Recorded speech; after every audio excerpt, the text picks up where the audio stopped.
मौनी अमावस्या से और कल की तैयारी और आज की तैयारी को लेकर के क्या अंतर है? क्या आप लोगों ने अलग से व्यवस्था की?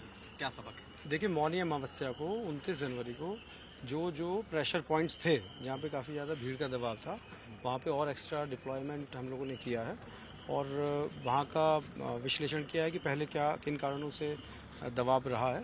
तो इस बार वहाँ पे लोकल स्तर पे, स्थानीय स्तर पे जो भी चेंजेस कर सकते थे, उस दबाव को बेटर तरीके से मैनेज करने के लिए, भीड़ नियंत्रण और अच्छे तरीके से करने के लिए वो किए गए हैं।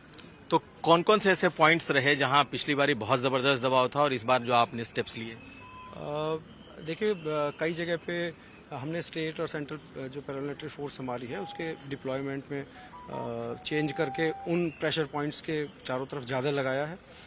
हमारी जो क्विक रिएक्शन टीम्स हैं उन्हें लगाया गया है और जो हमारा अलर्ट्स ऐसे पॉइंट्स पे हम लोग और बेटर तरीके से ज़्यादा संख्या में भेजेंगे जिससे इतनी भीड़ का प्रेशर जो है ना जमा पाए। पिछली बार जो हुआ, जो समझ में आया वो ये कि लोग संगम पे सोए हुए थे, मुहूर्त का इंतजार कर रहे थे और अचानक से भीड़ आई और उसके बाद वो भगदड़ और हादसा हो गया। इस बार उनको रोकने के कोई खास इंतजाम? ये एक इशू रहता है। बेसिकली मेला क्षेत्र में लोग पहले दिन ही आ जाते हैं, कई बार तो 2 दिन पहले आ जाते हैं और वो फिर रात्रि में सोते भी हैं और ये भारी संख्या में लोग होते हैं जो रोड के किनारे सो जाते हैं, इनफैक्ट घाटों पे सो जाते हैं या संगम घाट पे भी सो जाते हैं। तो जो सोए हुए लोग हैं, अचानक से भीड़ बाहर से आती है तो उसे दिख नहीं पाता है और लोग नीचे आ जाते हैं, ऐसे नए जो लोग आ रहे हैं उनके, और उससे फिर हादसे हो जाते हैं। तो हम लोगों का पूरा प्रयास है कि ऐसे लोग जो रोड पे सो जाते हैं, घाट पे सो जाते हैं, वो समय से उन्हें उठा दिया जाए। तो हम लोग ने अपने अधिकारियों की ड्यूटी लगाई है जो समय समय पे ऐसा करते रहते हैं। पब्लिक एड्रेस सिस्टम से भी अनाउंस करते हैं, आप लोगों के माध्यम से भी ये मेरी अपील है कि जो भी मेला क्षेत्र में आए, वो मेला प्रशासन ने जो डेजिग्नेटेड पॉइंट दे रखे हैं, जैसे रैन बसेरे हैं यहाँ पे काफ़ी संख्या में, और यहाँ पे जो ठहरने की व्यवस्था है, शिविर हैं, उनमें रुकें। ओपन में कहीं ऐसी जगह पे ना रुकें जहाँ पे जो आवागमन का रास्ता है, जो हमारे पब्लिक के आने का रास्ता है, क्योंकि वो वहाँ पे रुकेंगे, पब्लिक आएगी, किसी को अगर नहीं दिखेगा तो ऊपर चढ़ जाएगी और वो फिर उससे फिर प्रॉब्लम होती है। एक सवाल और आता है कि पिछली बार 29 तारीख के पहले हमने देखे पॉन्टून्स पुल ज्यादातर बंद थे, इक्के दुक्के पॉन्टून्स पुल को खोला गया था जिससे आप लोगों का आना जाना आपको अलाउ कर रहे थे। लेकिन उस हादसे के बाद से देख रहा हूं कि पॉन्टून्स पुल्स का भी इस्तेमाल हो रहा है, प्रेशर कम किया जा रहा है। तो पॉन्टून पुल्स को लेकर के क्या है आपकी इस बार की पॉलिसी? क्या इस बार ज्यादा एक्सेस लोगों को आप दे रहे हैं? आज तक मैं देख रहा हूं कि पॉन्टून पुल चल रहे हैं, लोग आना जाना पैदल कर रहे हैं। आज कल क्या हालात रहने वाले हैं? देखिए, पॉन्टून पुल के विषय में स्पष्टता जरूरी है। बेसिकली हमारी जोनल व्यवस्था है जिसपे पूरा ये कुंभ मेला की जो मार्ग व्यवस्था है, ट्रैफिक व्यवस्था है, वो चलती है। जोनल व्यवस्था ये है कि जो संगम क्षेत्र से लोग आने वाले हैं वो संगम क्षेत्र में स्नान करेंगे, उनके जो घाट हैं, संगम के जितने भी घाट हैं। जो अरैल क्षेत्र से आने वाले हैं वो अरैल क्षेत्र में स्नान करेंगे, जो झूसी क्षेत्र से आने वाले हैं वो झूसी क्षेत्र में स्नान करेंगे। चूँकि बहुत भारी संख्या में लोग आते हैं, मौनी अमावस्या पे करीब 8 करोड़ लोग थे, तो इतने भारी संख्या में आने वाले लोग अगर हम उनको क्रॉस मूवमेंट अलाउ करेंगे तो वो कोई भी एक क्षेत्र उसका प्रेशर नहीं ले सकता है। तो इसलिए लोगों से हमारा अपील है कि जो जिस तरीके से हम लोगों ने व्यवस्था की है, मार्ग व्यवस्था, उसे फॉलो करते हुए आसपास के वहीं पे घाटों पे स्नान करें। पीक डे पे, जैसे मुख्य स्नान पर्व जो होता है और उससे एक दिन पहले हम लोग ये जोनल व्यवस्था लागू करते हैं। जैसे कल भी बसंत पंचमी स्नान है, इनफैक्ट आज ही से चालू है, तो आज भी हम लोगों ने जोनल व्यवस्था लागू की हुई है। तो अब जैसे हम संगम क्षेत्र पे खड़े हुए हैं, झूसी से हम फ्रेश क्राउड यहाँ पे संगम क्षेत्र पे नहीं छोड़ सकते हैं जब यहाँ पे भीड़ भाड़ ज़्यादा होगी, तो हमें बंद करने होते हैं। यही बेसिकली पॉन्टून पुलों का है, तो हम it is a part of scheme. क्या माना जाए, कल आप इन पुलों को बंद रखेंगे एक तरफ से या दोनों तरफ?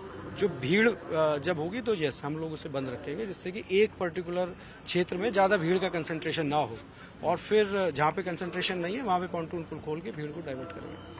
सर, एक घटना हुई 29 तारीख की घटना, कई जगह पर प्रेशर बना, कई जगह भगदड़ की स्थिति हुई, मौतें भी हुई, 30 मौत का आंकड़ा सरकार ने दिया। झूसी की घटना को लेकर के बहुत चर्चा है कि झूसी की घटना में क्या हुआ। आपने तो लोकेशन का भी विजिट किया होगा, आपने देखा हुआ, क्या हुआ था सर वहाँ और क्या उसके डिटेल्स हैं? देखिए, प्रेशर पॉइंट बना था और काफ़ी ज़्यादा पैनिक था। लोग जो प्रवेश का और जो निकास का मार्ग था, उस दोनों मार्ग से आपस में एक दूसरे के सामने हो गए थे, जिसके चलते वहाँ पे लोगों के दम घुटने की स्थिति उत्पन्न हुई। उन्हें वहाँ से रेस्क्यू कराया गया और कुछ लोग उसमें जो भी मेडिकल कंडीशन जिनकी ख़राब थी उन्हें हॉस्पिटल में तुरंत रेफ़र कराया गया। पुलिस ने वहाँ पे इस बार और ज़्यादा डिप्लॉयमेंट किया है कि ऐसी स्थिति उत्पन्न ना हो। उत्तर प्रदेश पुलिस, मैं आपके माध्यम से ये कहना चाहूँगा, कटिबद्ध है कि एक एक स्नानार्थी जो भी आ रहा है यहाँ पे किसी भी दिन, उसे सकुशल स्नान करा के अपने गंतव्य को भेजा जाए। देखिए, व्यवस्था काफ़ी बड़ी है, काफ़ी बड़ा क्षेत्र है, 4000 हेक्टेयर से ज़्यादा का क्षेत्र है और हमारे 12 किलोमीटर से भी अधिक के घाट हैं। प्रेशर पॉइंट बहुत ज़्यादा बनते हैं। भीड़ जो है वो आप जानते हैं उसका संख्या बहुत ज़्यादा है। 8 करोड़ लोग अगर एक दिन में आ रहे हैं तो बहुत सारे पॉइंट्स इस तरीके के बनते हैं जहाँ पे ऐसी स्थिति, जहाँ पे लोगों के मतलब बहुत ज़्यादा प्रेशर पॉइंट्स जमा होने के बनते हैं, लेकिन उन सबको रिलीव करा के और अगर किसी को हताहत होने की बात होती है तो हम लोग तुरंत उसे रेफर करवाते हैं। एक सवाल ये भी है कि जो घटना घटी है, कहा जा रहा है कि आशंका जताई जा रही है कि उसमें साजिश भी हो सकती है। क्या साजिश की भी जांच हो रही है? सारे पहलुओं पे हम लोग जांच करा रहे हैं। ये भी एक एंगल आया कि संगम नोज पे ये मौनी अमावस्या वाले दिन जिस दिन घटना हुई, उस दिन ये इस तरीके की सिचुएशन हो सकती है और कई हम लोग के पास ऐसे इनपुट्स हैं। इस पे हम जांच करा रहे हैं और जो भी जांच में चीज़ें आएगी अग्रिम कार्रवाई कराई जाएगी। क्या कोई वीडियोज आप लोगों को मिले हैं जो ये सजेस्ट कर रहे हैं? हमारे पास इनपुट्स हैं, काफ़ी सोर्सेज से इनपुट्स हैं हमारे पास, ऐसे वीडियो मैसेजेस हैं, तो जांच कराएंगे आवश्यक। पूरी तैयारी है कल के लिए आपकी? हाँ, तैयारी। बहुत शुक्रिया बात करने के लिए। तो हमारे साथ थे वैभव कृष्णा, जो कि डीआईजी हैं मेले क्षेत्र के, और इन्होंने साफ कहा है कि इस बार की तैयारी पक्की और पुख्ता है। आपको बता दें, मौनी अमावस्या के दिन हुई भगदड़ के बाद से पुलिस डिपार्टमेंट पूरा सक्रिय है, जिसके चलते उन्होंने 5 बड़े बदलाव किए हैं। क्योंकि एक बार फिर 3 फरवरी यानी वसंत पंचमी के दिन अमृत स्नान है और महाकुंभ में लगातार भीड़ बढ़ती जा रही है। आइए एक एक कर आपको डिटेल में बताते हैं कि कौन कौन से बदलाव महाकुंभ मेले में हुए हैं। सबसे पहला बदलाव हुआ है कि वीवीआईपी पास रद्द कर दिए गए हैं। किसी भी विशेष पास के जरिए वाहन को प्रवेश नहीं मिल रहा है। बताते हैं दूसरा बदलाव ये है कि कार और बड़े वाहनों के प्रवेश को 4 फरवरी तक मना कर दिया गया है। लोग सिर्फ बाइक से आ जा रहे हैं। सिर्फ बस प्रयागराज के नंबर वाले 4 पहिया वाहनों की एंट्री जारी है। तीसरा बदलाव है कि सभी 30 के 30 पांटुल पोल अब खोल दिए गए हैं, जबकि मौनी अमावस्या के दिन सिर्फ 9 पांटुल पुल खुले हुए थे। इस कड़ी में अगला बदलाव है कि प्रयागराज से सटे जिलों से आने वाले वाहनों को जिले की सीमा पर रोक कर भेजा जा रहा है। अगला और 5वां बदलाव है कि जितने भी लोग महाकुंभ मेले में आ रहे हैं उनके आवागमन के लिए वन वे व्यवस्था लागू की गई।